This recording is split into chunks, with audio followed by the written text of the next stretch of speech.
Hi, welcome to my video on what it's like to be an INTP. So I think um, one of the first things I'll say is that often I get accused of being socially inept or missing social cues, but I've never missed a social cue. It just tends to be I'm so engrossed in thinking about something or didn't feel like I wanted to respond to the other person, or was too busy thinking generally to give an appropriate response in an appropriate time frame, and then it looks as if I missed it entirely. I don't know. There's just a sort of fissure between myself and the the ordinary way of doing things, which I don't think is. I don't think it can be classed as ineptness. It can be classed as not using a skill set or something like that, but it's not being unaware. We're aware of stuff, but either it's embarrassing to give a response that someone is like so desperately wanting you to give. There's a kind of internal like, no, I'm not doing that.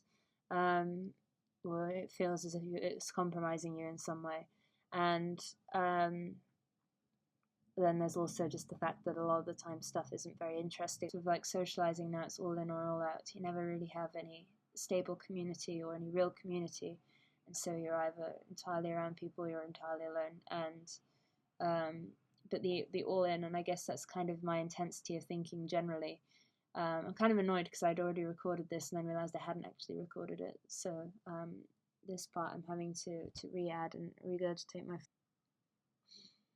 to deal with the overstimulation, and I think that's some of that's just my intensity generally. Like, I don't know how to not bring intense introverted thoughts and intense or like need for authenticity. Someone once said to me that it was kind of strange how everything I say, it's like I've never said it before. Like I had no prepared, I don't know, responses to anything, and I think that's just how I am. Like, I don't even know how to think ahead. And some of that's like, is that INTP or is that just the way I'm living currently anyway? You can say about these things, because I think as well with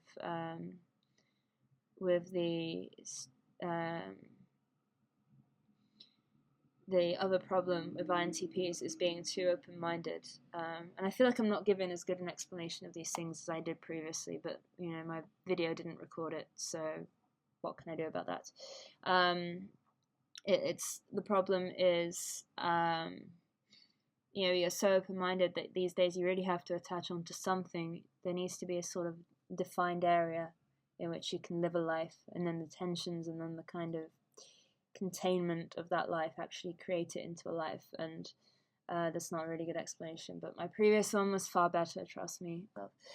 The open-mindedness can be a problem because you have to attach onto something, and as an INTP you can be so open-minded that everything just falls through it, and then you never really progress or do anything. You're just kind of for success or for social kind of groups, if you're this open-minded, you haven't really got a defined area to put the parameters of your life in and create these tensions and create these necessities. And it's kind of this case of everything being important, probably because nothing's important. I don't know if that's just the isolation of INTPs, because we're isolated and we don't have anybody around us telling us or living as though things are important. There's no sort of pressures into finding anything important because we're immune to, or at least I feel largely immune to social pressure.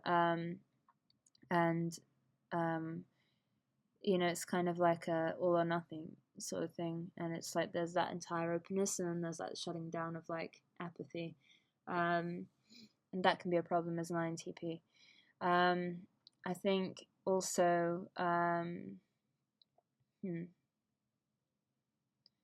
introverted sensing and having problems with with overstimulation, but also I think just retreating into your own head and being able to kind of create feelings inside of yourself without necessarily needing to go out. And I do feel the need to go out and experience real emotions, because I think I'm having a problem expressing things clearly, because I'm kind of in my retreated, introverted state at the moment. But yeah, I think that's so there's the problem of people thinking that you've missed social cues and thinking you're some sort of social idiot. There's the problem of open-mindedness. There's the problem of overstimulation.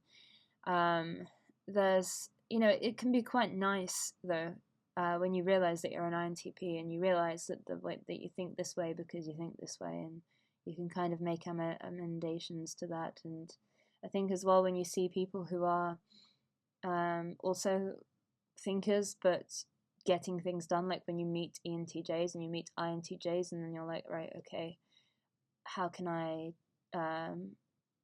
get into that mind frame and just progress? And it doesn't always need to be a deep, authentic experience, storing things in your head. It just needs to get done, because there's often no inherent meaning or no heart to the things that you need to get to.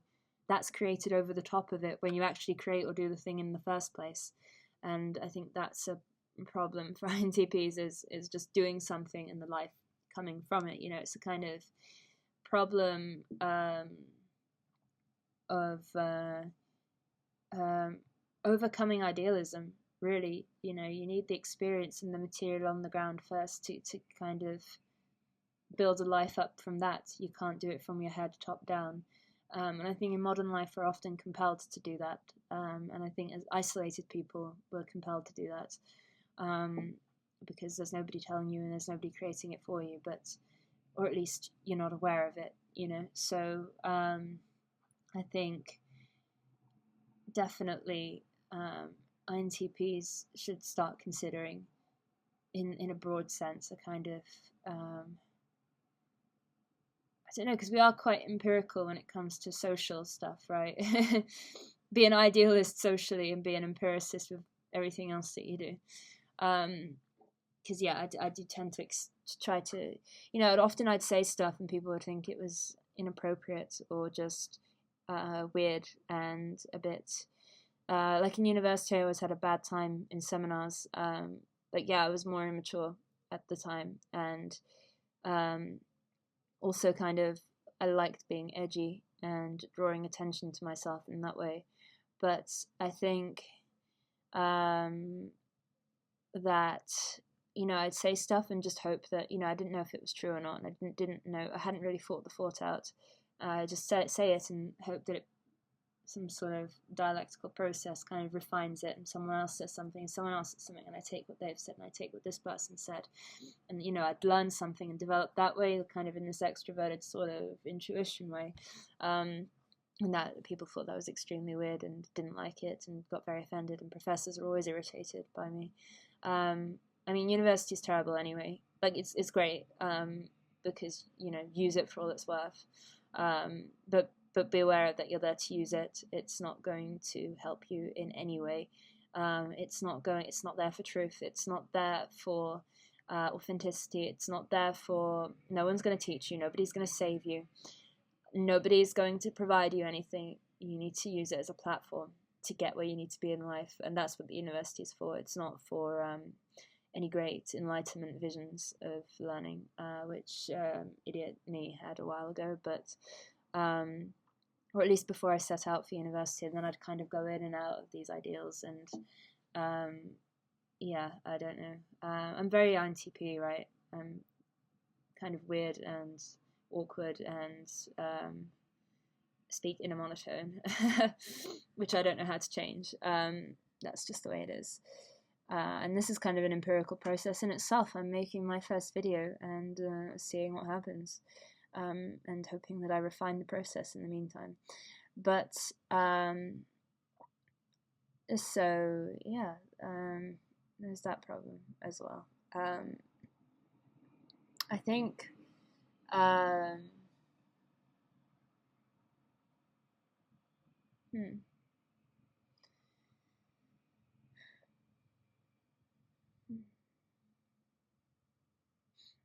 I think you can get trapped in a cage of logic. I think you can kind of have, like I was just thinking, I had this like something, because my thoughts can be quite visceral in that I tend to think in images and then I have to translate them into words, or I'll have to translate sensations, which are images, really, and then they go into words. And so I was thinking, you know, I wish I could wrench the logic out of my mind. It feels like a kind of metal bars that I've got against me, between me and everything else. It's like I think very systematically, and I'm aware that that's not how things are, but for some reason that's always my default, and then I have to interrogate that. I have to really go into that and be like, well, you know, actually break open these bars and you'll see what things are really like. It's not this logic, this like kind of system that I've thought about things in, and like to store things in these little systematic boxes in my head,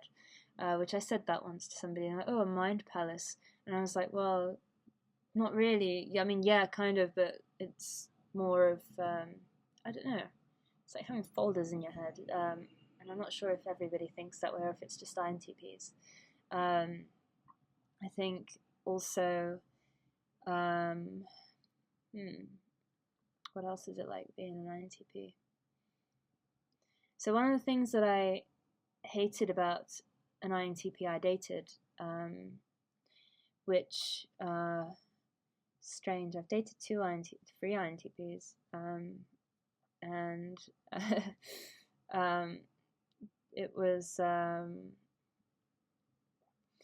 hated that he didn't like dating me, or didn't like dating in general, because there's no purpose. It was like, well, I can't really meet up with you and waste my time with you, you know, because it's not helping me in my career. It's not helping me progress. He didn't actually mean his career. He had no career. It was a failure. It was more like, you know, I'm not sitting around watching films all day and storing these things in my head so I can go on to great success eventually. But, you know, it's more about storing things and enjoying the storing and enjoying the engrossing myself and wasting my time. And, you know, it was like that. And then I guess there's two things there that I hate about INTPs, is that I'm not the same, but I'm similar. I think as well it's different when you're a woman, but I think I'm similar in that I don't like doing stuff unless there's a process to it. And I don't like, not process, a purpose to it. And I don't like doing things when I don't like this whole thing of, you know, thinking of doing something where you're just sitting around storing stuff in your head and there's no actual progress. That's a huge problem for INTPs, for myself as well. But it's this whole thing of like, I don't want to go on a date. Not even a date. I don't want to spend time with you because it's not helpful for me. It's not useful. I can't, you know, there's no entertainment in this, really, in a purposeful way. And I can see myself in that, not that extremely, and I would never have done it for him because, you know, I was deeply in love with him. He just didn't love me. My first boyfriend. Okay. Sorry, I'm just worried that I look really weird on